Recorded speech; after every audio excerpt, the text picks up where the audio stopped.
Sa nakaraan ay nakapasok na si Hans sa Sealing Chamber. Habang ganap na Immortal King na si Hans ay siya paring pagmamadali ng mga kawal patungo sa Sealing Chamber. Sigaw ng mga ito na kailangan nilang magmadali para matulungan ang kanilang Saintess. Pagdating nila sa lugar ay laking gulat nila matapos bumungad sa kanilang harapan ang Immortal King na si Hans habang lumulutang sa ere. Nanlungo pa sila sa nangyari dahil nahuli sila ng dating sa lugar. Hindi peren sumuko ang Paladin at sinabi na hindi pa huli ang lahat dahil ang kanilang lugar na kinalalagyan ay sagrado na pinapahina ang kapangyarihan ng Immortal King. Inutos ng Paladin sa lahat ng kawal na ailay nila ang kanilang mga buhay para pigilan ang Immortal King. Tumawa lang naman si Hans habang papasugod sa kanya ang mga kawal ng Grand Temple. Sa isip ni Hans na kung sa tingin ba ng mga kawal na ito ay kaya siyang pigilan. Maya-maya ay may lumabas na notification na nakakuha siya ng reward, ang Instant Death Immunity. At ang kanyang special skill na, Decompose Heart at Immortal ay nag-evolved at naging Immortal Heart. Tumawa si Hans dahil sa pagkakataong iyon ay mas malakas na siya at hindi matatalo. Ang mga papasugod na kawal sa kanya ay malugod niyang hinarap na sumugod sa kanya na walang bahid ng takot. Sinabi niya sa mga ito na magsilapit lang sa kanya at ipapakita niya sa mga ito ang totoong kapangyarihan ng Immortal King. Tinakpan ni Hans ang kanyang mukha, sabay inactivate ang skill na, The Eye of Darkness. Isang titig lang niya sa mga kawal ay nanginig na ang mga ito at nakaramdam ng sobrang takot sa kanilang mga katawan. May kakayahan ang skill na ito na magbigay ng kalituhan sa mga kalaban at pasunudin ang mahihinang demon.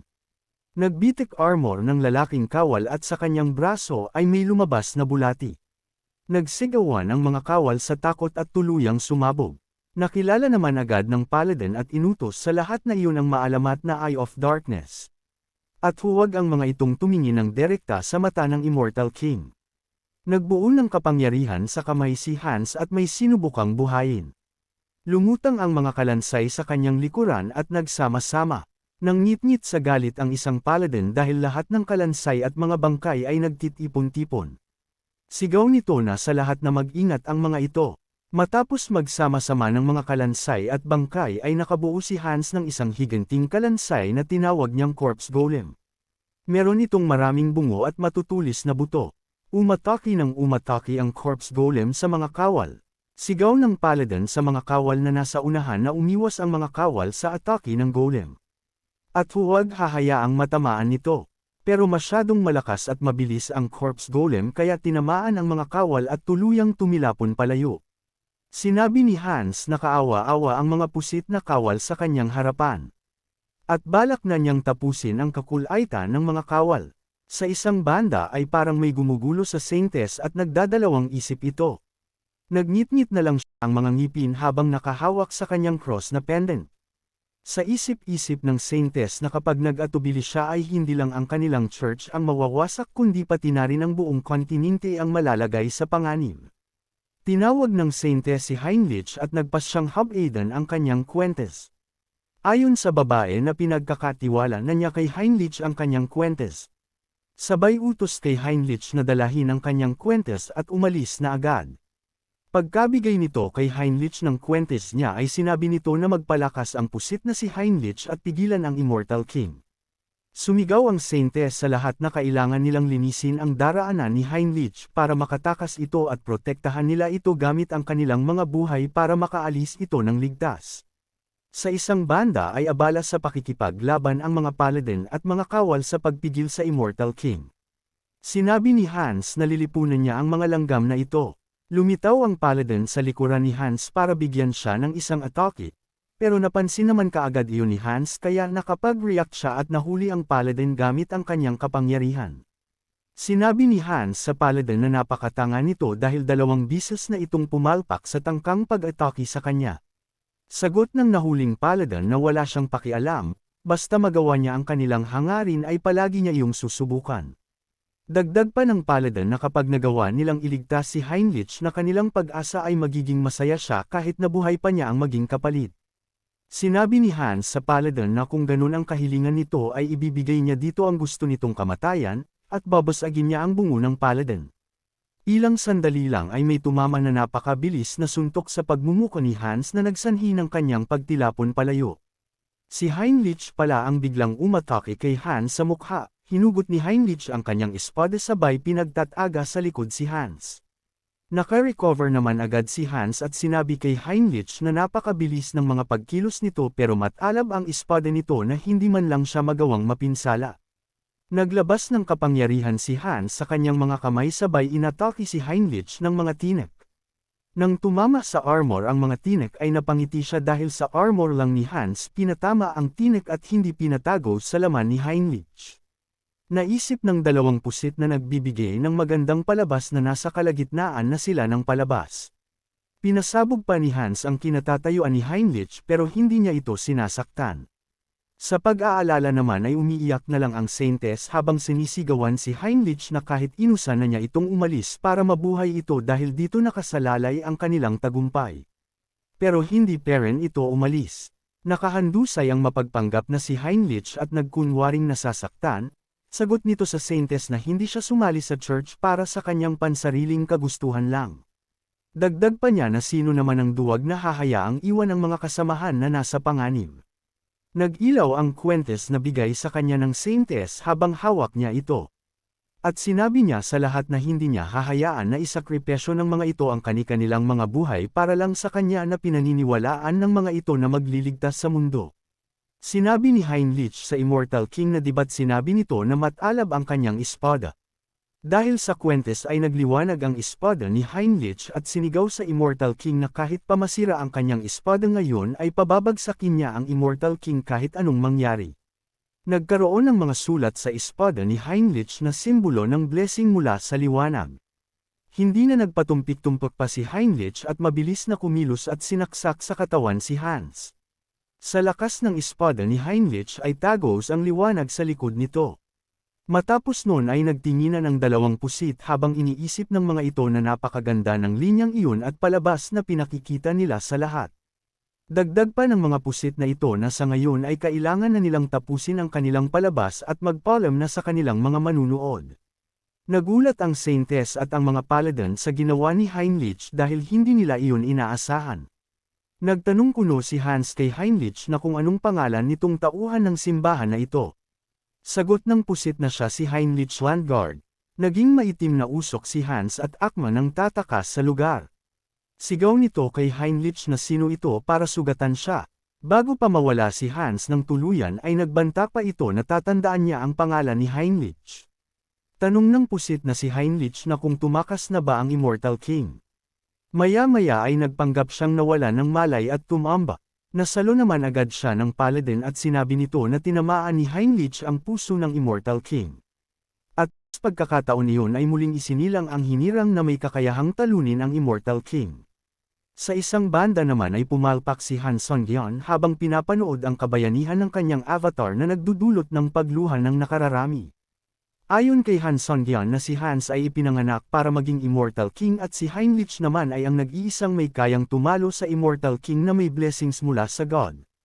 Habang nakaupo siya sa kanyang sofa sa loob ng kanyang kwarto ay napapasabi na lang si Han Song-gyeon na isa iyong perpektong rivalry sa pagitan ng Hero at Demon King. Binuksan niya ang kanyang status window at pumunta sa kanyang karma shop para sa bagong skill na bibili niya. Bumungad sa kanya ang available na unique skill enhancement, na nagkakahalaga ng 800,000 karma points. Hindi na siya nag-atubi kaya agad niya iyon pinindot. Matapos noon ay nakakuha siya ng unique special skill na customizing. Namangha siya dahil sa skill na iyon ay maaari niyang baguhin ang anyo at kasuotan ng kanyang mga avatar. Napasabi na lang si Han Song-gyeon na kapariho iyon ng isang game na pwedeng baguhin ang anyo ng character. Ang customization skills na bagong natanggap ng ating bida ay nagbigay ng dalawang posibilidad, kung saan nakapaloob ang avatar creation at avatar modification. Una nang sinubukan ng ating bida ang avatar modification na maaari niyang magamit, upang mabago ang anyo at stats ng kanyang kasalukuyang avatar. Samantalang ang avatar creation ay binibigayan naman siya ng pagkakataong muling lumikha pa ng isang avatar, na nakabase sa kanyang ninanais. Ngunit ang talagang nakamamangha at nagbigay ng pananabik kay Song-gyeon, ay nang makita na maaari siyang mag-select ng kasarian ng avatar na nais niyang gawin. Habang mag-isang nakangiti sa kawalan paliwanag sa isip ng ating bida na walang naglalarong kamanyakan sa kanyang isip, at nais niya lamang pindutin ang buton na iyon dahil na din sa kuryosidad. Agad niyang pinindot ang buton upang piliin na gumawa ng babaeng avatar, upang malaman na din nagkaibahan ng dalawa. Ngunit bigo siya matapos makitang lumabas sa screen, na naka-block if kaya't hindi pa maaaring magamit, kasunod naman ng biglaang paglitaw ng di pamilyar na option. Ito ang medium option kung saan makakalikha siya ng kakaibang uri na avatar gamit ito, at ang pinagsamang bagay na may kokonekta sa katauhan ng gagawin niyang avatar. Agad namang napalingon sa labas ang ating bida nang maalala ang sanga ng World Tree na ibinigay sa kanya ni Cicely, hindi na ito isang patay na sanga kundi isa ng buhay na halaman. Nagustuhan ni Songyeon nagbagay na ito dahil aniya'y magandang panlinis ng hangin, ngunit wala namang kakaiba sa halaman kaya't agad na kinuha ito upang magamit sa naiisip na eksperimento. Sinimulan ni Songyeon ang paglikha ng bagong avatar gamit ang World Tree, upang makalikha ng isang elf. At hindi naman siya nabigo dahil matapos na ma-detect ng system ang sanga ng kahoy, agad na naging makatotohanan at nabigyang buhay ang isang avatar elf. At dahil posible na din ang customization na isip ni Songyeon na mas pagwapuhin ang kanyang avatar. Agad niyang pinahaba ang daliri nito sa kamay at paa, at dahil ang mga elf ay kilala bilang mga elementalists, isa sa pinakamahalaga ay ang nature affinity na agad ding idinagdag ng ating bida sa avatar, at pinangalanan niya itong Heres. Nasiyahan si Songyeon sa kinalabasan ng kanyang avatar dahil sa nakitang kagwapuhan nitong taglay, at maging ang maganda nitong katawan na inaasahan na sa isang elf. Nagsalita si Heres sa harap ni Songyeon at sinabing hindi maganda ang kanyang naaamoy, kaya't agad naman itong pinagtakhan ng ating bida. Bigla na lang niyang naramdaman na ang taglay na dark magic ni Hans, ay utay-utay na winawasak ang kanyang bagong avatar na si Heres. Dahil doon malamig siyang pinagpawisan ng maisip ang posibleng dahilan, at agad na kinansela ang pag-summon kay Hans. Dahil sa hindi paggana ng mind hub kay Heres at sa katangian nitong nature affinity, kamuntikan nang mawala ang kakagawa lang niyang avatar. Kaya't naisip niyang pansamantala munang itatago si Heres upang magamit niya sa hinaharap. Napangiti naman ang ating bida habang patagilid na tiningnan ang isang libro, agad niya itong kinuha at napapatanong sa isip kung ang kwento na ba ng Mercenary King ang susunod niyang isusulat. Halata naman na nasisiyahan si Songyeon sa kinalabasan ng lahat ng bagay, at kung paano niya pinapatakbo ang lahat sa pamamagitan ng kanyang mga avatar. Sa kabilang banda natutuwang pinapagalaw ni Harley ang suot niyang pamandang na may mukha ng oso, halatang nagustuhan niya ang ayos nito habang nasisiyahan naman ang babaeng tindera na pinapanood ang avatar. Matapos ito agad ding umalis si Harley nang mabili na ang kanyang sadya, at halata ang pagmamalaki sa suot na Pono Club na napili ni Hubert para sa kanya. Kasalukyagang nasa syudad ng Torok si Harley na kilala bilang lugar ng mga artisan, ngunit ang layunin ni Harley ay ang maturuan ng leksyon ang tatlong lalaki na nanggugulo sa tindahan ni Hubert, kaya't agad niyang tinungo ang lugar upang planong mapansin siya ng mga ito. Hindi pa siya nakakalayo ay may tatlong lalaki nang pumansin sa anilay kakaibang suot at tattoo ni Harley. Saad pa ng mga ito na ito marahil ang dahilan bakit pinagtatawanan ang mga taga-South at tinatawag na Den of Savages. Mapang insulto pang saad ng isang pusit na lalaki na mismong ang mga taga-South ang nagdadala ng kahihiyan sa kanilang sarili, kaya't hindi maiwasan ni Harley na tapunan ng tingin ng mga ito. Agad na tumayo ang avatar sa kanilang harapan na siya namang hindi nila inaasahan. Ikinagulat pa nila ang malakas na tanong ni Harley kung sino sa kanila ang nagbanggit ng insulto sa mga taga-South. Matapang na tumayo naman ang isang lalaki mula sa gilid ni Harley, at sinabing dapat tumingin sa likuran ng bastardong lalaki dahil gigisingan niya ang wala sa ulirat nitong pag-iisip, saka inamban ng paddle si Harley. Mabilis na sinalag ni Harley ang kahoy dahilan ng pagkawasak nito, na matinding ikinagulat ng pusit na lalaki dahil hindi niya inaasahan na ganoon kalakas ang avatar. Nang makita ni Harley ang mukha ng tatlong lalaki, agad niyang napagtanto na tunay na mga Southern warrior ang mga ito. Napangisi pa siya kasabay ng pag-iisip na kailangan niyang makisama sa mga ito, at gumawa ng matibay na relasyon sa kanila upang mabuo ang kanyang plano, kung saan makikilala ang mahusay na hero ng South at ang kanyang malalapit na kasamahan na sumusuporta sa kanya. Sa madaling salita, layunin ni Harley na maging isang tunay na Southern warrior. Gayunpaman agad siyang dinutdot ng isang lalaki at inutusan na magbihis. Osak pa nito na nagsusuot lamang sila ng ganoong kasuotan tuwing festival bilang tradisyon. Takang tanong naman ni Harley kung hindi ba normal na magsuot ng ganoong kasuotan sa ganung panahon. Nalalo namang ikinainis ng lalaki. Pasigaw na tinawag siyang bastardo ng lalaki dahil sa galit nito, kasunod ang paghaamon para sa isang duelo na isang tradisyon sa mga taga-South. Nang marinig ito ay hindi maitago ni Harley ang pananabik dahil makikipaglaban siya gamit lang ang kamay, ngunit saad niya sa lalaki na meron isang kondisyon. Walang pakundangan niyang sinabi sa 3 pusit na sumugod ang mga ito ng sabay-sabay, na lalo namang ikinagalit ng mga ito dahil isa itong insulto para sa kanila. Hindi nila mapigil ang ipakita ang pagkairita kay Harley na agad ding nagbago ang isip, at sinabing dalawa na lang ang sabay na sumugod dahil ang isa ay kailangang matira, upang alalayan ang dalawang mabubugbog niya habang seryoso ang mga tingin at nakangisi. Gulat na nanlaki naman ang mata ng tatlo at halatang naunahan ng takot, nang makita ang kakaibang mata ni Harley. Ngunit huli na upang umatras dahil agad silang dinaluhong ng atake ng Avatar, at tanging isa na lang ang naiwang nakatayo matapos tumilapon ng dalawa nitong kasamahan. Pasigaw na osek naman ang lalaki na hindi isang Southerner si Harley, dahil ani ay imposible sa isang ganoon kahusay na Southerner ang wala man lang marka ng isang war. Napakamot naman si Harley nang marinig ang bagay na iyon, na halatang muntik na niyang makalimutan kaya't agad na nag-isip ng paraan upang malusutan ito. Paliwanag ni Harley sa lalaki na isa siyang tunay na taga-South, ngunit sadyang may mga kwento sa likod ng kung bakit wala siyang anumang marka. Kwento ni Harley, 20 taon na ang nakakaraan isang duelo ang naganap sa South, upang pumili ng bagong papalit na pinuno. At ang ama niya na pinakamahusay na warrior sa buong tribe ang nagwagi, na agad namang ikinatuan ng kanilang kasalukyang chief. Ayon sa tradisyon kinakailangang ibigay ng chief ang isang kahilingan ng mananalo, kaya't agad nitong itinanong kung ano ang bagay na hihilingin ng ama ni Harley. Kasabay ng pagbibigay pugay sinabi ng ama ni Harley na malinaw na umpisa pa lang ang kanyang hiling, saka malakas nitong sinabi na hindi niya papakasalan ang anak ng kanilang pinuno.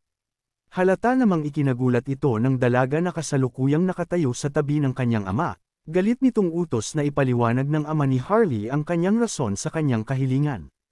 Paliwanag naman ng ama ni Harley na makatuwiran ang kanyang rason, dahil konektado sila ng dalaga sa dugo at ito ay kanyang kapatid. Mas lalong nag-apoy sa galit ang dalaga saka itinanong sa kanyang ama kung palalampasan lang ba nito, ang harap-harapang kasinungalingan ng lalaki. Napatikip naman ng mukha ang kanilang pinuno sa kanahihiyang humingi ng tawad sa dalaga, at sinabing totoo ang lahat ng narinig ng dalaga mula sa ama ni Harley.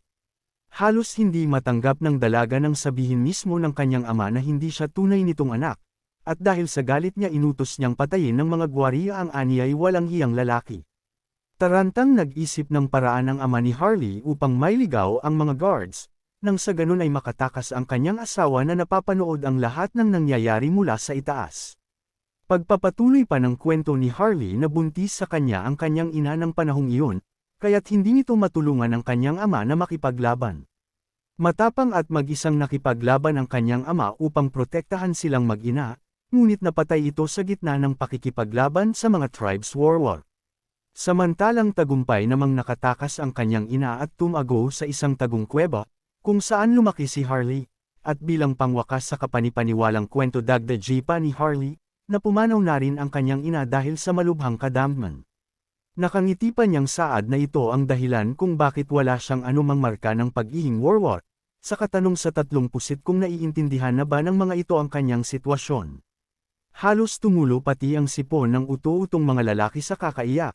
Sa malungkot na imbentong kwento ng buhay ni Harley, saad pa ng mga ito na nakakadurog ng puso ang pinagdaanang hirap ni Harley. Nagunahan sa pagyakap sa Avatar ang 3 pusit na lalaki, kasabay ng paghingi ng tawad at sinabing isang ang tunay na Southern warrior ang Avatar. Habang nakayakap ay hindi peren matigil sa kakaiyak ang mga ito, habang napapangiti naman si Harley na di din makapaniwala sa kakayahan niya sa pag-acting.